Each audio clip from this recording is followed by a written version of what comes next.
ang bagong James Santos' Channel.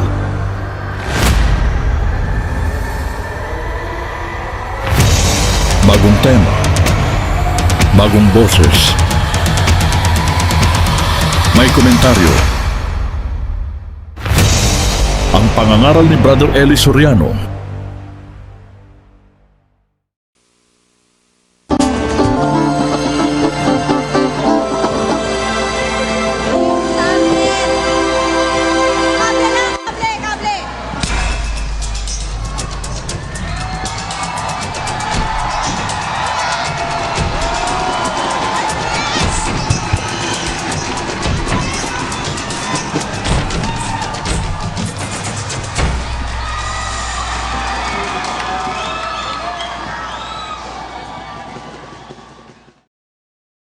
Ang mapapanood ninyo ay ang pangangaral ni Brother Eli Soriano.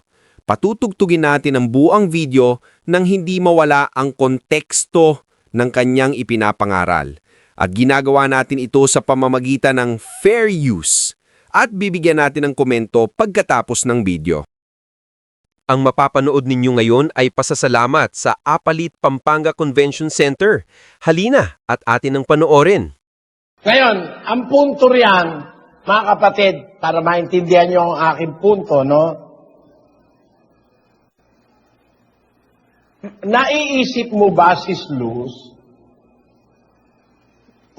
Ano po? na may dalawang lugar sa mundo? Opo, Brad Eli, yung ipinakikita nyo, dalawang lugar sa mundo. Isang lugar na side ng Diyos. At isang lugar naman, side naman ng masama.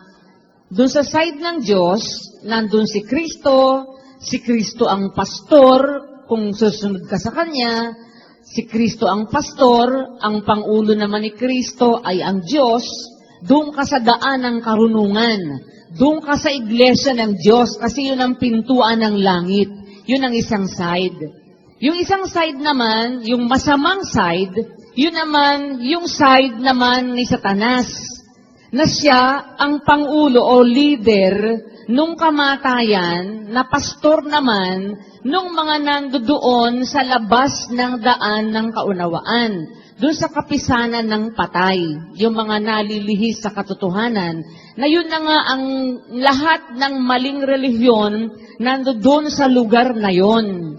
Na pagka hindi sila naalis doon, ang diretso talaga po nila ay dun sa kapahamakan. Yun po yung dalawang side na nakikita ko, Brad Eli. Samantalang dun sa side naman ng Diyos, sa side ni Kristo, sa daan ng karunungan, dun sa iglesia ng Diyos, kung saan nandun si Kristo, ang diretso naman po noon, dun sa buhay na walang hanggan. Kung makakapagpatuloy ka na dun sa side na yun, mananatili ka. Yun po yung nakikita ko, Brad Eli, dalawang lugar. Dalawang lugar. Ang isa, daan ng karunungan. Ang isa, daan ng pagkakaligaw. Parehong daan di ba? Opo.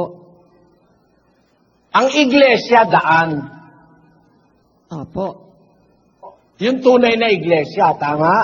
Tama po. Dani? Opo, kapatid na Eli, daan din po yung iglesia.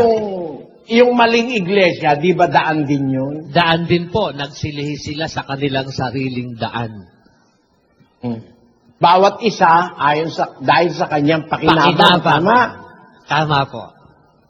Kaya, daan ng karunungan, daan na totoo sa Diyos, iglesia yon. Doon sa loob ng iglesia, namumuno si Kristo na daan. Yung isa namang daan, daan ng pagkaligaw na nilihisan ng mga pastor na aso. Nagsilihi sila sa kanilang sariling daan, bawat isa para sa pakinabang. So, 2 daan lang, Sis Luz. Opo. 2 lugar lang. Bakit daan? Ang naririto sa mundo, daan. Kasi hindi naman tayo taga rito, naglalakbay lang tayo. The earth is not our final destination. We are just pilgrims on earth. pilgrims going to our final destination. It is either life eternal or eternal punishment. Yun ang final destination nating mga tao sa lupa. Maswerte yung pumili sa daan ng karunungan at yung pumasok sa pintuang Kristo. Amen. Ano ang pangunahing gawain nung pumasok sa pintuang Kristo, Sis Luz? Ano po?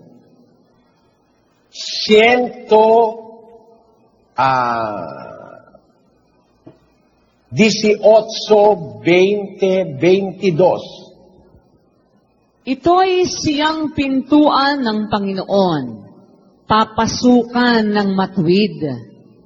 Ako'y May pintuan ng Panginoon, papasukan ng matuwid. Tuloy. Ako'y magpapasalamat sa iyo sapagkat sinagot mo ako at ikaw ay naging aking kaligtasan. Ang bato na itinakwil ng nangagtayo ng bahay ay naging pangulo sa sulok. Yun. Yung palang pintuan ng Panginoon, yun din ang bato. Pero kung napansin mo, doon sa 118:20, ito ay ang pintuan ng Panginoon, papasukan ng matuwid. Sa 21, ako'y magpapasalamat sa iyo. Pagka pala nakapasok ka dun sa pintuan ng Panginoon, ang pangunahin mong gagawin, magpapasalamat ka sa Diyos, Sis Luz. Amen. Basahin natin ang patotoo. Sa 103 ng awit. Alamin ninyo na ang Panginoon ay siyang Diyos. Siya ang lumalang sa atin at tayo'y Kanya. Tayo'y Kanyang bayan at mga tupa ng Kanyang pastulan. Magsipasok kayo sa Kanyang mga pintuang daan na may pagpapasalamat. At Kita mo na, pagpasok mo sa pintuan na ginlagay ng Diyos, kailangan meron kang kalakip na pagpapasalamat at sa Kanyang looban na may pagpupuri. Kung napapansin nyo, Sis Luz, Kadrolan, Dani, pag naunawa mo yung pintuan ng Panginoon, pumapasok ka pa lang, dapat magpapasalamat ka na eh. Amen. Diba? Magsipasok kayo sa Kanyang pintuang daan na may pagpapasalamat. Tama? Tama po. Pag nasa loob ka na, at sa Kanyang looban na may pagpupuri, hindi pala natatapos sa pagpasok yung pagpapasalamat eh. Pag nasa looban ka na ng pintuan, magpupuri ka pa rin. Magpasalamat kayo sa Kanya at purihin ninyo ang Kanyang pangalan sapagkat ang Panginoon ay mabuti. Ang Kanyang kagandahang loob ay magpakailanman at ang Kanyang pagtatapat sa lahat ng salit-saling lahi. Amen. Ayon. Ano ang pangunahing gawain nung nakapasok kay Kristo, Sis Luz? Magpasalamat po. Yung nakapasok sa Kristong pintuan, magpapasalamat yun. Kung ang lahat ay tutupad nung salita na yon, na pag nakapasok ka magpapasalamat ka, matutupad ngayon yung hula sa 30:19. Basahin natin. At mula sa kanila, magmumula ang pagpapasalamat at ang tinig ng nangagsasaya. At aking pararamihin sila at sila'y hindi mangangaunti. Kaya pala, pag nakapasok magpapasalamat, pararamihin ko sila, sabi ng Diyos, di sila mangangaunti. Ang pasalamat pala hindi mangangaunti. Kasi bawat makapasok magpapasalamat dadami ng dadami pasalamat. Kaya nga ngayon Sis Luz, Noong araw, kung magpasalamat kami, yung nagpapasalamat, may isang individual na kanta. Minsan, pag maganda-ganda yung kanta, babalik! Sabi ng mga kapatid. Ngayon, wala nang babalik eh. Kahit gusto nang bumalik, hindi na makabalik, wala nang oras eh. Bukod tangi lang naman yan si Brad Nix, hindi ko pa binibigyan ng permiso, kumananan ng 2 kante. No?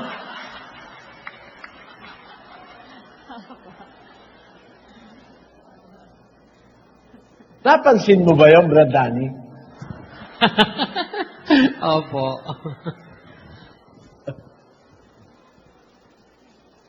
Kaya lang, kumukanta naman ng pagpuri sa Diyos yun. Hindi ko siya mapigil. Hindi na ako, humihingi ng permission, hindi pa naman ako umuoon, kumanta na. No? Kasi, sa hula sa Biblia, magmumula sa kanila ang pagpapasalamat. Paparamihin ko sila, dadami rin ng pasalamat. Kaya ngayon, ang daming nagpapasalamat, Sis, di ba?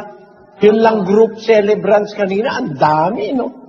Mga binabasa mo, halos 15 minutos yung binabasa mong mga group celebrants, families, individuals, and groups, ano? Opo. Talagang tupad na tupad yung nasa Biblia. At yung pagpapasalamat, mag-uumpisa sa silanganan. Luwalhatiin ninyo ang Panginoon sa silanganan, sa mga pulo ng dagat. Pagkatapos sa silanganan, makakarating hanggang kalunuran. Magiging dakila ang pangalan ng Panginoon. Paghahandugan ng dalisay na handog. Pasalamat yun. No? Opo. Ayun. Alam mo ba kung bakit sinabing paghahandugan ng dalisay na handog, Sis Luz? Bakit po, Brother Eli? Basahin mo yung Malakias, 1:8. 8. At pagka kayo'y nangaghahandog ng bulag na pinakahain, di kasamaan. At pagka kayo'y nangaghahandog ng pilay at may sakit, di kasamaan. Iharap mo nga sa iyong tagapamahala. Kalulugdan ka baga niya? O tatanggapin baga niya ang iyong pagkatao? Sabi ng Panginoon ng mga hukbo. At ngayon isinasamo ko sa inyo, inyong dalanginin ang lingap ng Diyos upang pagbiyayaan niya tayo. Ito'y nangyari sa inyong mga paraan. Tatanggapin baga niya ang pagkatao ng sino man sa inyo? Sabi ng Panginoon ng mga hukbo. O kung mayroon sana sa inyo na magsara ng mga pinto upang huwag ninyong mga paningasan ang apoy sa aking dambana ng walang kabuluhan. Hindi ko kayo kinalulugdan, sabi ng Panginoon ng mga hukbo. Ni tatanggap man ako ng handog sa inyong kamay. Sapagkat mula sa sinisikatan ng araw hanggang sa nilulubugan niyaon, magiging dakila ang aking pangalan sa mga hintil. At sa bawat dako ay paghahandugan ng kamangyan ang aking pangalan at ng dalisay na handog, sapagkat ang aking... Kaya pala ganun yung salita sa 11, sapagkat mula sa sinisikatan ng araw. Kaya pala sapagkat mula sa sinisikatan ng araw hanggang sa nilulubugan niyaon, magiging dakila ang aking pangalan sa mga hintil. Paghahandugan nila ang aking pangalan ng kamangyang at ng dalisay na handog. Kasi itong mga tarantadong Israelitang mga Hudyo, naghahandog sa Diyos ng mga hayop na pilay, naghahandog ng mga may sakit, kung sino yung mga payat-payat, yung nakakadiri, yun ang inihahandog na sinusunog sa Diyos. Dapat ang paghahandog sa Diyos, yung walang kapintasan, yung pinakamataba, yun ang ihahandog. Ayon sa batas na nababasa sa Levitico. Ay, ang sabi ng Diyos sa kanila, sinusumbatan sila, Sis Luz. Opo. Sa 1:8. Pagka kayo naghahandog ng bulag na pinakahain, di ba kasamaan yan? Pagka kayo naghahandog ng mga pilay, may sakit, di ba kasamaan? Iharap mo nga sa iyong tagapamahala, sa mga saserdote mo. Kakalugdan ba niya? Tatanggapin ba niya ang iyong pagkatao? Sabi ng Panginoon ng mga hukbo. Kahit tao na saserdoting nagkakasala harapan mo ba naman ng tupa na may galis at pagkatapos pilay pa, sinisipon, tanggapin kaya nung saserdote? Hindi. Kaya ang sabi ng Diyos sa 9, ngayon sinasamo ko sa inyo, inyong dalanginin ang lingap ng Diyos upang pagbiyayaan niya kayo. Ito'y nangyari sa inyong mga paraan, yung mga paraan ninyo na napakasasakim ninyo. Wala kayong pagmamahal sa Diyos, ang inihahandog nyo, mga pilay, mga may sakit, mga may galis, na may sipon. Nangyari ito sa inyong paraan. Tatanggapin ba niya ang pagkatao ng sino man sa inyo? Sabi ng Panginoon ng mga hukbo. O kung mayroon sana sa inyo na magsasara ng mga pinto upang huwag mapaningasan ng apoy sa aking dambana. Dapat pala yung dambana ng Diyos may tagapagsara ng pinto para hindi makapasok yung maghahandog na ang daladalay may mga sakit at mga may sipon. Kung mayroon sana sa inyong magsasara ng mga pinto upang huwag ninyong mapaningasan ng apoy ang aking dambana nang walang kabuluhan, hindi ko kayo kinalulugdan.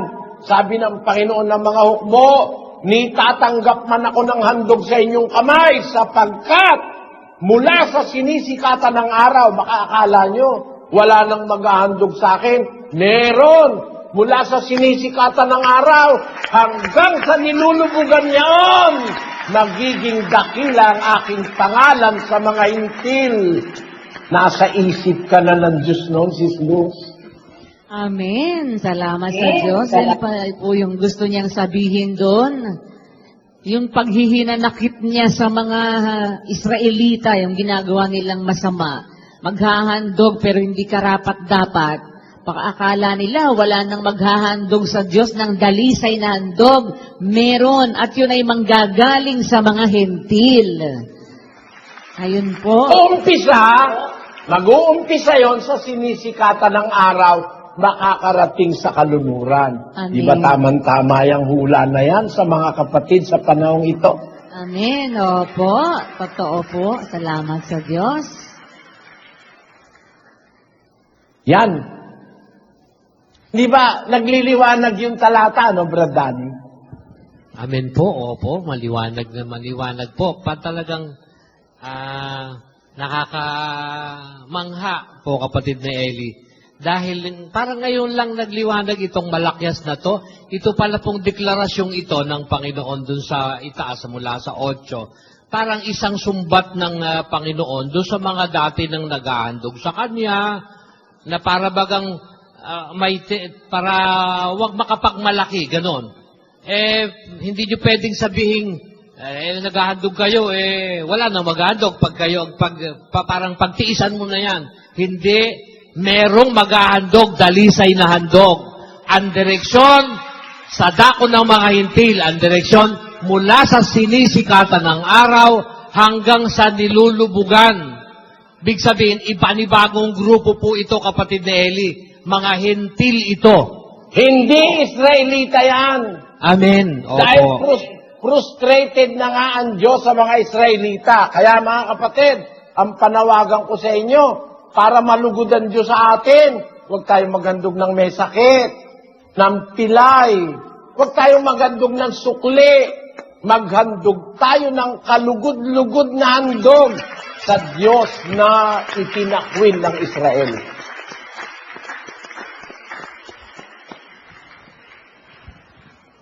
Tanong mo nga mga kapatid kung naintindihan nila, Sis Luz. Naintindihan po natin, mga kapatid. Taas ang kamay kung naintindihan po natin. Salamat sa Diyos. Yun pala. Merong inaasahan ang Diyos sa mga hintil na para bang sumbat nga po niya yun doon sa mga Israelita na akala nyo walang mag-offer sa akin ng dalisay na handog. Meron. Parang pinapamukha niya sa mga Israelita, mayroong grupo ng mga tao mula sa sinisikatan ng araw hanggang sa nilulubugan niyaon na maghahandog sa akin ng dalisay na handog at magiging dakil ang aking pangalan sa kanila. Yun po, Brad Eli. Parang ang laki ng expectation ng Diyos sa mga hentil na yung Tanong ko gagawin. sa'yo, Opo. ang tanong ko sa'yo, sa panahon ba ngayon, kayong tatlo, nararamdaman nyo ba kung gaano kadakila ang Panginoong Diyos ng Israel? Amen. Opo. Nararamdaman po natin. Pamamagitan ng aral na ating natututunan, we have learned the greatness of our God. Amen. Naging dakila siya sa atin. Natuto tayong sa Kanya tumakbo sa panahon ng ating pangangailangan. Natuto tayong magpasalamat dahil sa Kanyang kabutihan. Natuto tayong humingi ng awa sa Kanya para sa ating mga mahal sa buhay.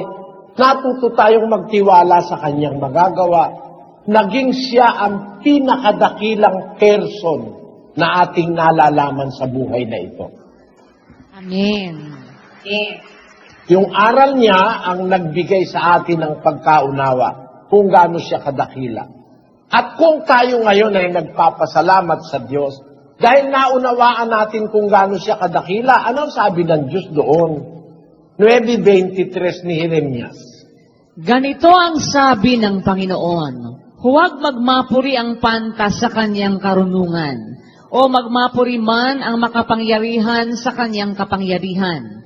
Huwag magmapuri ang mayaman sa kanyang kayamanan, kundi magmapuri sa ganito, ang lumuluwalhati na kanyang nauunawa at kanyang nakikilala ako, na ako ang Panginoon na nagsasagawa sa lupa ng kagandahang loob, kahatulan at katwiran, sapagkat sa mga bagay na ito ay nalulugod ako, sabi ng Panginoon. Mapalulugod pala natin ng Diyos na kung naunawa natin na siya ang gumagawa ng lahat ng kabutihan, kahatulan at katwiran sa ating buhay, tapos lumuwalhati tayo sa Kanya dahil naunawa natin kung gaano siya kadakila, niluwalhati natin siya, nalulugod pala siya ron. Ano ba kahulugan ng pagluwalhati sa Diyos is Luke 50:23? Ang naghahandog ng haing pasasalamat ay lumuluwalhati sa akin. Ang pagluwalhati pala sa Diyos, yung paghahandog ng pasalamat. No? Po. Ang naghahandog ng haing pasalamat, lumuluwalhati sa akin. At ang sabi ng Diyos, yung nakakaunawa na ako ang nagsasagawa sa lupa ng kagandahang loob, kahatulan at katwiran, pag yun ang lumuwalhati, nalulugod ako, sabi ng Panginoon. Kaya yung pasalamat na bunga ng pagkaunawa, na naunawa mo ang kadakilaan ng Diyos sa buhay mo, lumuwalhati ka ngayon na ang kahulugan ng pagluwalhati ay pagpapasalamat, napapalugod natin ng Diyos. At balik ulit tayo doon sa 25:15 ng 24:15 ni Isaias. Basahin natin si Luke. Kaya't luwalhatiin ninyo ang Panginoon sa silanganan, sa makatwid bagay ang pangalan ng Panginoon, ng Diyos ng Israel, sa mga pulo ng dagat. Sa silanganan, sa mga pulo ng dagat, mag-uumpisa ang pagluwalhati ng mga tao sa Diyos hanggang papunta sa kaluluran. Yung pagluwalhati, pagpapasalamat yun, Sis Luz. Amen. Ang naghahandog ng haing pasalamat, lumuluwalhati sa akin. Sabi sa hula ni Isaias, luwalhatiin ninyo o pasalamatan ninyo ang pangalan ng Panginoon. Sa silanganan, sa makatwid bagay ang pangalan ng Diyos ng Israel sa mga pulo ng dagat. Tiyak na ito'y nagaganap sa Pilipinas eh. Wala namang ibang pulo ng dagat sa dito sa dakong ito ng mundo sa silanganan, walang ibang pulo ng dagat na lumuluwalhati sa Diyos ng Israel. Ang mga pulo ng dagat dito sa silanganan, gaya ng Hapon, ang niluluwalhati si Buddha. Gaya ng iba-ibang mga pulo ng dagat dito, yung Celebes, yung Sumatra, yung Indonesia, mga pulo ng dagat yan eh. Ang niluluwalhati, hindi naman yung Diyos ng Israel. Hindi nga sila naniniwala kay Kristo eh. Yung mga lahat ng mga pulunan dagat sa silangan, hindi naman naniniwala kay Kristo yan eh. At kung hindi ka naniniwala kay Kristo, hindi ka naniniwala sa Diyos ng Israel, sa Ama ng Panginoong Hesus. Ang kinatutuparan lang Pilipinas eh. Mga pulunang dagat sa silangan. Kaya dito nag-umpisa ang pagluwalhati o ang pagpapasalamat sa Diyos. Na yun ang ine-expect ng Diyos. Yun ang isinusumbat niya sa Israel. Naghandog kayo, pilay, bulag, may sakit ang inihandog niyo sa akin. Subukan niyong ibigay sa inyong mga tagapamahalang saserdote. Tanggapin nila kaya kayo? Kaya, sabi ng Panginoon, sapagkat mula sa sinisikatan ng araw, hindi niyo ako pwedeng pagmalakihan. Mga Hudyo kayo, mga Israelita kayo. Kasi meron mga taong maghahandog sa akin ng dalisay na handog, magmumula sa sinisikatan ng araw hanggang sa nilulubugan niyaon. Ayun, yun ang karangalan ng Diyos ngayon na ipinagmamalaki niya sa mga Israelita. Nakakay ka na, kapatid na Roland. Opo, kapatid na Eli, gaya po ng sinabi nyo kanina, lalong nagliwanag po yung Malakias 1:11 sa pagtuturo nyo po ngayon, na kahit na ang mga Israelita man ang unang naghandog sa Diyos, na dapat sana talaga ang paghahandog sa Diyos, kalugod-lugod po, kapatid na Eli. Pero naglikat sila doon, hindi sila nanatili doon hanggang sa masumpungan ng Diyos ang Israelita, na basta makapaghandog na lang. Yun nga po, naihahandog nila yung mga hayop na may kapintasan, yung pilay, yung bulag, hindi po tatanggapin talaga ng Diyos yon, kapatid na Eli. Dahil yung paghahandugan mo, yung Diyos na may-ari ng lahat ng mga bagay, pati buhay mo, yung best talaga ang marapat sa Kanya.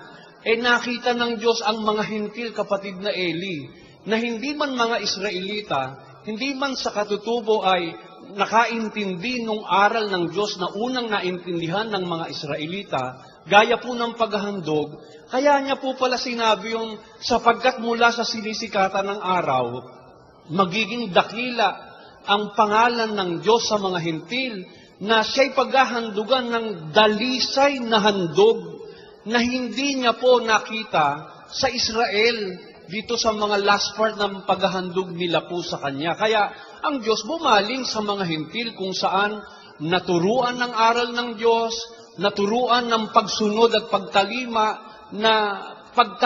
na buong pusong pagtalima at pagganap, maging sa paghahandog, dalisay na handog, talaga pong kalugod-lugod sa Diyos ang mangyayari at gagawin ng mga hintil. At ang unang naghandog po, kapatid na Eli, na mga hintil na dalisay na handog, dalisay na alay sa kanyang pangalan, ay ang mga hintil sa silangan. At wala pong, kumbaga walang duda, kapatid na Eli, ang Pilipinas ang tinutukoy ng Diyos na mula sa sinisikatan ng araw, sa silangan, sa mga pulo ng dagat, ang natuto ng pagluwalhati, ang natuto ng paghahandog na dalisay sa Diyos ng Israel, kapatid na Eli. At karangalan po namin, kapatid na Eli, na ang mga bagay na ito ay masama po kami dito sa pagdakila sa pangalan ng Panginoon, dito sa pagpapasalamat sa Diyos, dahil sa mga aral po na aming naririnig sa inyo kay kapatid na Daniel. Kaya't salamat sa Diyos na tumawag po sa amin upang matuto kami na ang dakilang pangalan ng Diyos ay marapat paghandugan ng mga dalisay na handog, kapatid na Eli. Ngayon, Sis Luz, Opo. halimbawa, naging dapat ka sa Diyos, ano? Sana nga po. Ano mo, may ideya ka ba kung ano ang gagawin mo sa 1 bilyong taon? Sa 1 bilyong taon po? Opo, Brad Eli. Magpapasalamat sa Diyos doon sa eternity. Hindi ka kaya maboring 1 billion taon? Alam mo kasi, si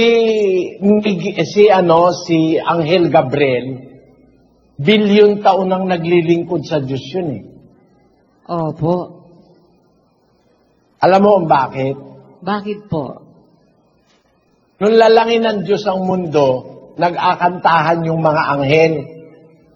Opo. Tama? Tama po.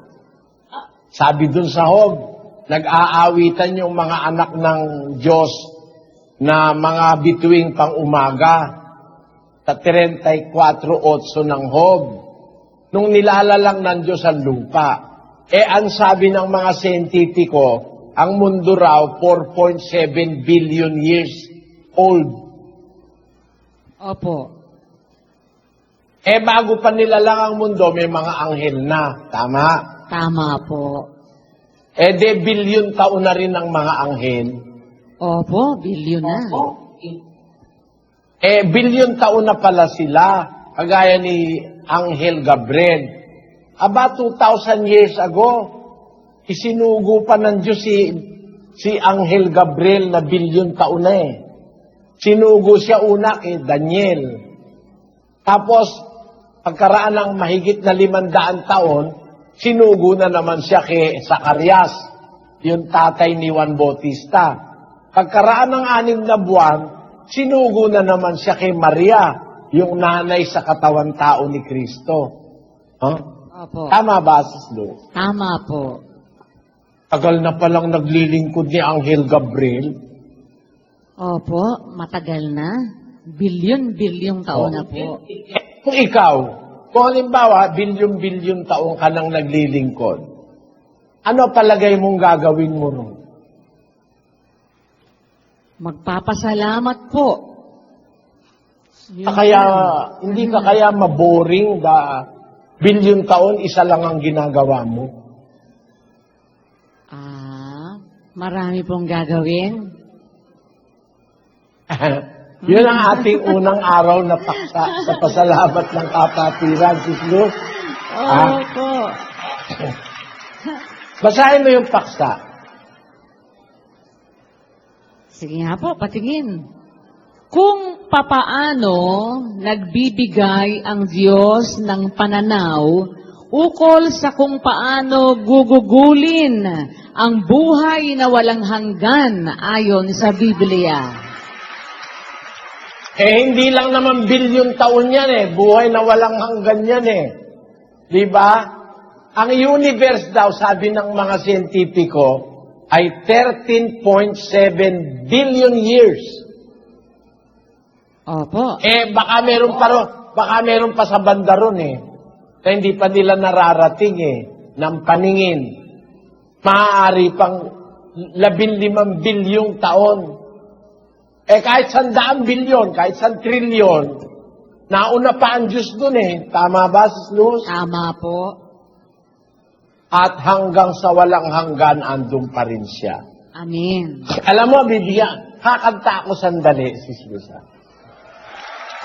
Tulugan mo yung kanta ko I can wait forever if you say you'll be there too. I can wait forever if you will.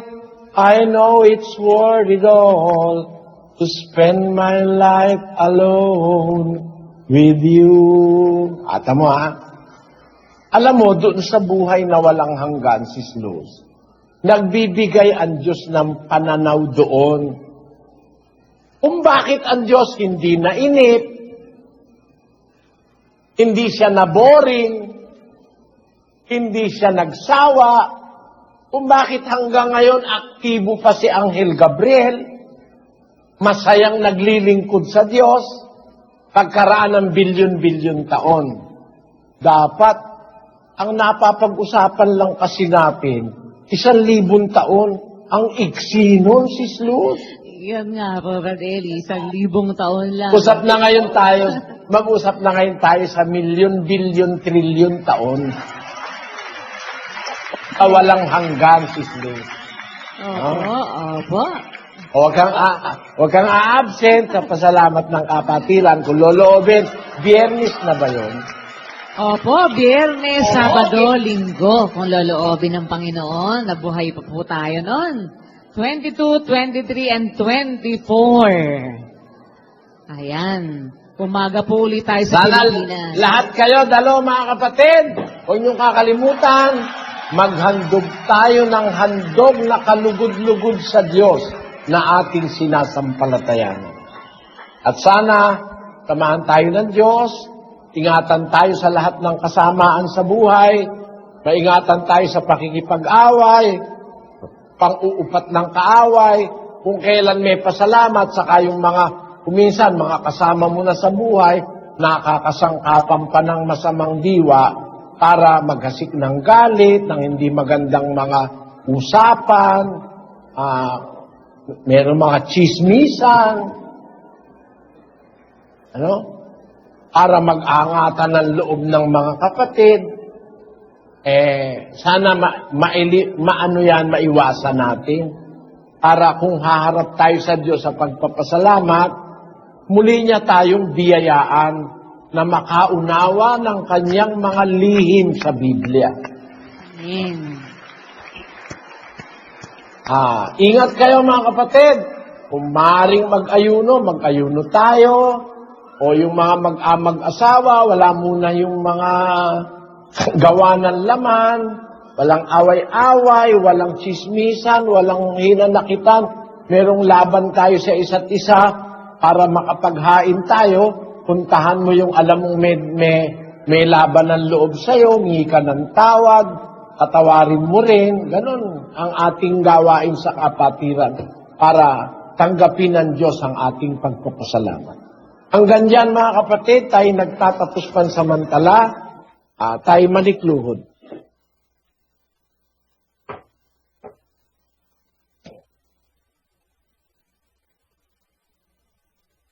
Panginoon, naming Diyos. Bibigyan natin ng komento ang napanood nating video. Ito ay malayang komento lamang at hindi upang magmarunong. Magkomento rin kayo para magpalitan tayo ng mga kaalaman sa napanood nating video. At ang bibigyan natin ng komento ay ang nasusulat sa Malakias 1:11 na ipinapahayag ng Diyos dito na darating ang panahon na hindi lamang sa Israel siya pararangalan, kundi sa lahat ng mga bansa, mula sa pagsikat hanggang sa paglubog ng araw. Sa bawat lugar, mag-aalay ang mga tao ng malinis na handog at tatawagin ang kanyang pangalan bilang dakilang Diyos. Kung nagustuhan ninyo ang aking upload video, paki-like naman, subscribe, share at comment. Maraming salamat sa inyong suporta at panonood.